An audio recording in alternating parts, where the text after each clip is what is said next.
सभी धर्म प्रेमी सज्जनों को सादर नमस्ते। साथियों, बहुत बहुत स्वागत है आपका मेरे इस YouTube चैनल पर।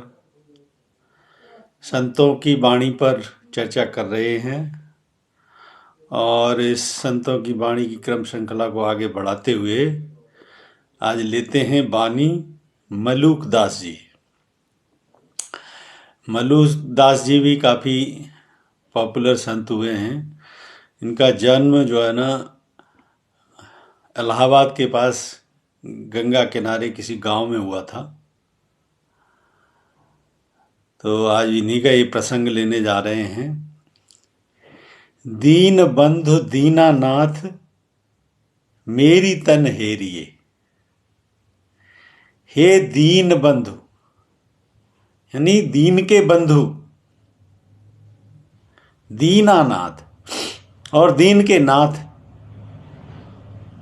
कमजोर, कमजोर के भाई, कमजोर के नाथ, मेरी तन हेरिए। मेरी तरफ देखिए, मेरी तरफ निगाह कीजिए। भाई नहीं, बंधु नहीं, कुटुंब परिवार नहीं। मेरा कोई न भाई है, न कोई बंधु है, न कोई कुटुंब परिवार है। ऐसा क्यों कह रहे? जबकि इनके जो है ना 3 भाई थे, पूरा परिवार था, सब कुछ था। ये दरअसल आम व्यक्ति संत की भाषा को या साधक के विचारों को समझ नहीं पाते पूरी तरीके से। जिस मार्ग पर चलते हैं, जो लकीर के फकीर हैं, वो तो इस मार्ग पर चलते हुए भी नहीं समझ पाते। अगर परिवार में या किसी ग्रुप में, समूह में, समाज में कोई संत इस मार्ग पर चलने का प्रयास करता है तो निश्चित तौर पर, जैसा कि मैंने एक बार पहले भी बताया, अभी बता रहा हूँ, ये सारे रिश्ते, नाते, परिवार, कुटुंब सब टेम्परेरी हैं।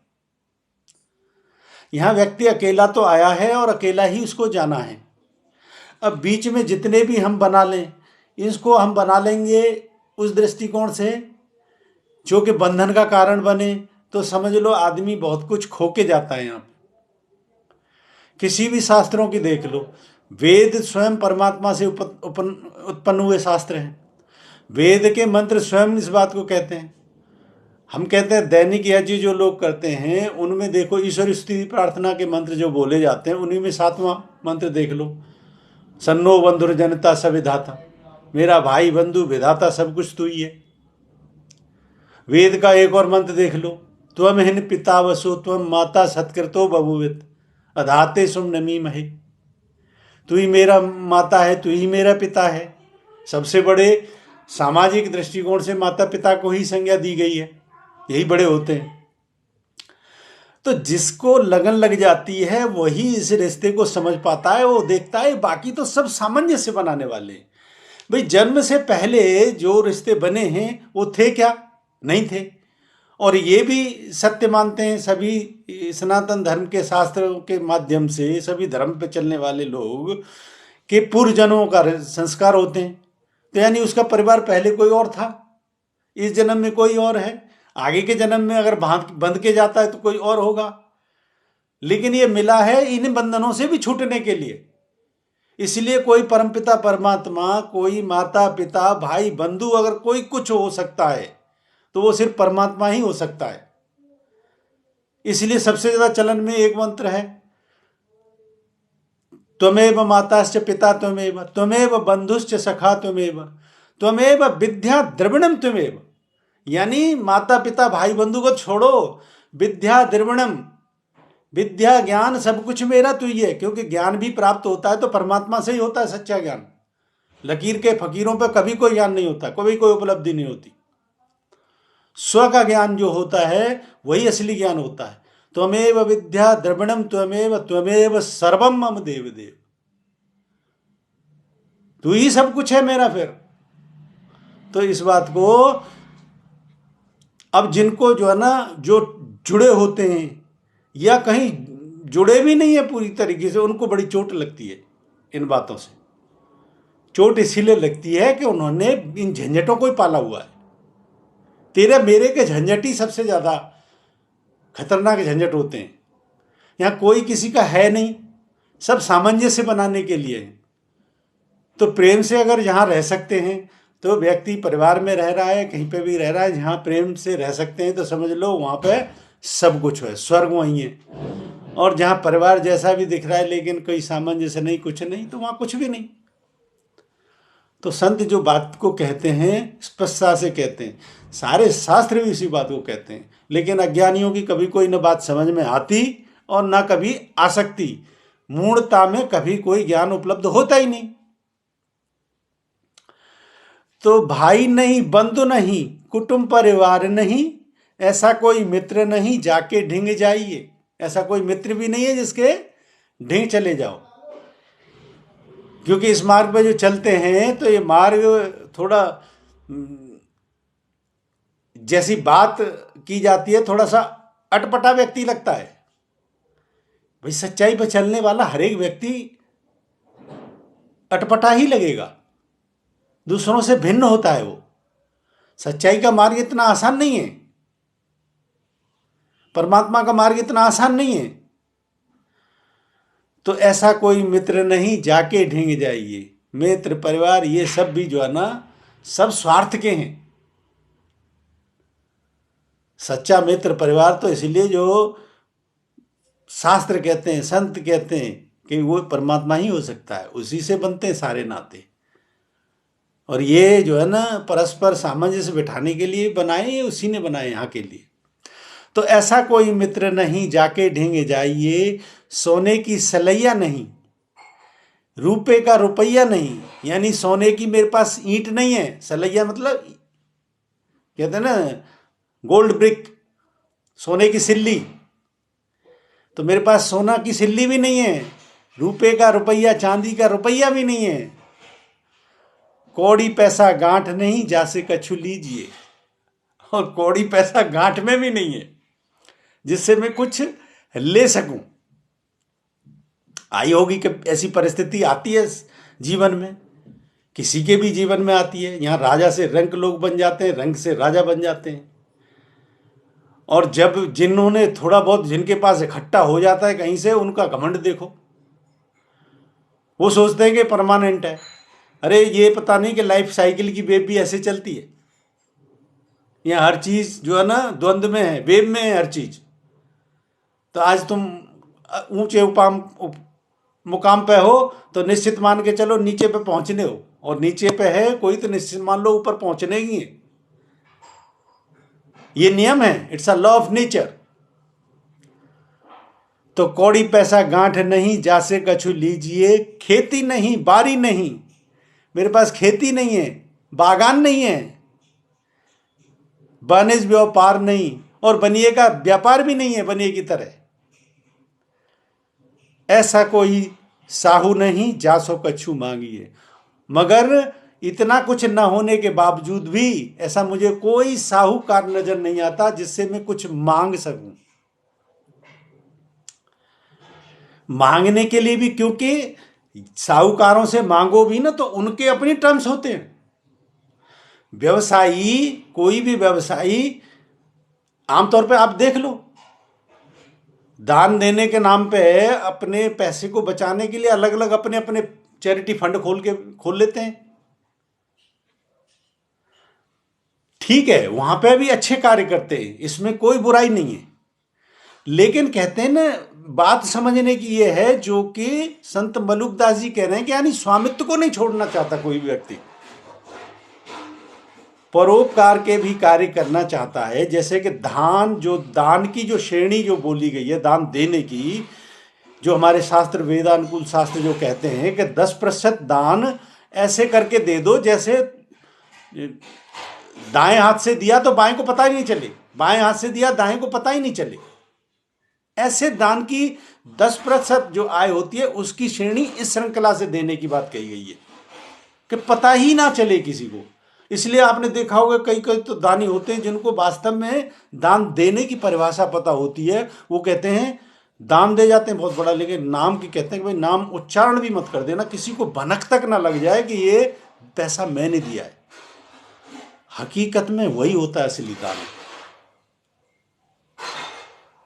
तो इसलिए क्या कहते हैं मलुकदास जी, ऐसा कोई साहू नहीं जासे कछु मांगिए, क्योंकि मुझे ऐसा कोई नजर ही नहीं आता जिससे मैं कुछ मांग सकूं। ये संत के पास भी दृष्टि आ जाती है देखने की कि कौन क्या दे सकता है, किसकी इच्छा है देने की। भौतिक जगत में भी जो धनाढ़ लोग भी हैं, आप ये मत समझो कि ये लोग बंधे नहीं होते, ये धन के बंधन से बंध जाते हैं। तो उसके इर्द गिर्द ही परोपकार का कार्य करेंगे तो स्वयं की जो है ना दृष्टिकोण में ही परोपकार का कार्य भी करना पसंद करते हैं। जबकि इनको ये ज्ञान भी होना चाहिए। मैं तो कहता हूं ऐसे लोगों के पास मेरी वीडियो अवश्य पहुंचे कि जहां वास्तव में दान तुम ऐसा दे, ऐसी जगह दो जहां पे वास्तव में एक तो व्यक्ति है जो इस तरीके के आपके दान से कुछ अच्छे कार्य करना चाहता है, और दूसरी बात आपके मन को भी ये तरह सी भी भनक ना हो कि मैंने दान दिया है। अपनी तिजोरी में से निकाल के चुपचाप से श्रद्धा भाव से दे दो। जरा भी मन में ये अहंकार भाव नहीं आना चाहिए कि मैंने दान दिया है, शून्य मात्र भी नहीं आना चाहिए, क्योंकि ना तो उस दिए दान पे आपका कोई अधिकार होता है, वो श्रद्धा से दिया हुआ दान होता है। तो संतों की वाणी को अगर ऐसे व्यक्ति थोड़ा भी समझ जाएं तो जरा भी अभिमान रहित दिया जाता है। जिसको दिया जाता है फिर वो जहां पे उस व्यवस्था में उपयोग होता है वो पैसा, वो उपयोगिता की महत्वपूर्णता है। वहां पे तुम्हारे दान की, तुम्हारे नाम और शौहरत की वहां कोई उपयोगिता नहीं है। तो वहां पे उसी कतार में खड़े हो जहां पे जिस सेवा भाव से उस दान को क्रियान्वित किया जा रहा है। तो ऐसा कोई साहू नहीं जासो कछु मांगिए, कहत मलुकदास छोड़ दे पराई आस। ये मलुकदास कहता है कि मैंने इसीलिए सारी पराई आस छोड़ दी है। मैं सारे जो है ना इस आध्यात्म जगत पर चलने वाले साधकों से भी ये अनुरोध करूंगा कि कभी आस तो लगाओ ही मत। आस जिससे लगाओगे वो उतनी ही बुरी तरीके से तुम्हारी आस को तोड़ेगा। ये 100% सत्य बात बता रहा हूं। ये एक तरीके से, क्योंकि जिससे आस लगाते हो वो जितनी मूढ़ता में रहता है उससे ज्यादा और मूढ़ता ओढ़ लेता है जब तुम उसकी तरफ आस की दृष्टिकोण से देखते हो। तो यहां पे जो मलुकदास कह रहे हैं बिल्कुल सही कह रहे हैं। और मैं तो खुद से ही जो है ना ये वीडियो बनाता ही इसलिए हूं कि मेरे दृष्टिकोण से कहीं कोई चोट खा जाए इस व्यक्ति को तो समझ जाए कि हाँ, उम्मीद किसी से लगाना व्यर्थ है। कोई उम्मीद किसी से लगानी नहीं चाहिए। हाँ, विनम्रता से जो अपनी कोशिश है सबकी तरफ हाथ फैलाओ, सबकी तरफ कि भाई मैं ये कार्य करना चाहता हूं। आपकी स्वेच्छा है, बहुत बड़ी कृपा। नहीं है स्वेच्छा, जैसी आपकी इच्छा। भाव हमेशा ऐसे रखो, लेकिन उम्मीद नहीं लगानी चाहिए। तो कहत मलुकदास छोड़िए पराई आस। तो जो भी साधक इस मार्ग पे चलते हैं, बहुत ज़्यादा इस सांसारिक जगत के व्यक्तियों से बहुत ज़्यादा उम्मीद नहीं करनी चाहिए, क्योंकि अगर आप भी जो है ना बीच रास्ते में हैं, उलझन में हैं, तो फिर जब आस टूटती है तो दुख होता है। तो राम धनी पाए के अब काकी शरण लीजिए। अरे जब मैंने राम की धुन पाली, तो साधकों को कहता हूं साधक वही होता है जो साधना में रत हो जाए, जो साधना में वास्तविक लग जाए। तो ऐसे साधक बनिए कि जो मलुकदास जी कह रहे हैं कि राम धनी पाई के अब काकी शरण जाइए। अरे मैंने राम की शरण ले ली, मुझे किसी की शरण की और की क्या आवश्यकता है। ऐसे धनी बनिए, ऐसे साधक बनिए, तो फिर इस संसार से कोई बैर नहीं, कोई परेशानी नहीं। कोई साथ है बहुत अच्छा, नहीं है और भी अच्छा, क्योंकि गलत भावना के लोग तो तुमसे और दूर हो जाएं उतना ही ज्यादा अच्छा, क्योंकि उनका अपना सांसारिक जगत है, अपनी जो है ना भौतिक जगत है, अपनी ना उलझने हैं, उनको उलझे रहने दो। तो मलूकदास जी को मैं कहता हूँ इतना अच्छा ये प्रसंग है आज का प्रसंग, अवश्य प्रेरणा लेनी चाहिए। एक बार पूरी पंक्ति और पढ़ देता हूँ, बहुत सरल भाषा भी है। दीन बंधु दीनानाथ मेरी तन हेरिए, भाई नहीं बंधु नहीं कुटुंब परिवार नहीं, ऐसा कोई मित्र नहीं जाके ढिंग जाइए, नहीं सलैया नहीं रुपए का रुपया नहीं, कौड़ी पैसा गांठ नहीं जासे कछु लीजिए, खेती नहीं बारी नहीं वाणिज व्यापार नहीं, चाहू नहीं जासो कछु मांगिए, कहत मलुकदास छोड़ दे पर आई आस, राम नहीं पाए के अब काकी शरण जाइए। अब राम की शरण ले ली, किसी और की शरण जाने की आवश्यकता ही नहीं है। साधक बने तो ऐसे बने। मुझे निश्चित उम्मीद है इन पंक्तियों से, बहुत प्रेरणादायी पंक्तियां हैं और ज्ञानवर्धक भी हैं, तो इनको अमल में लाएं। और वीडियो अच्छा लगा है तो इसको लाइक करें, ज़्यादा से ज़्यादा शेयर करें, चैनल को सब्सक्राइब करें। शंका समाधान के लिए कोई प्रश्न है तो कमेंट बॉक्स में लिखें। बने रहें मेरे साथ, बने रहने के लिए बहुत बहुत धन्यवाद। नमस्ते।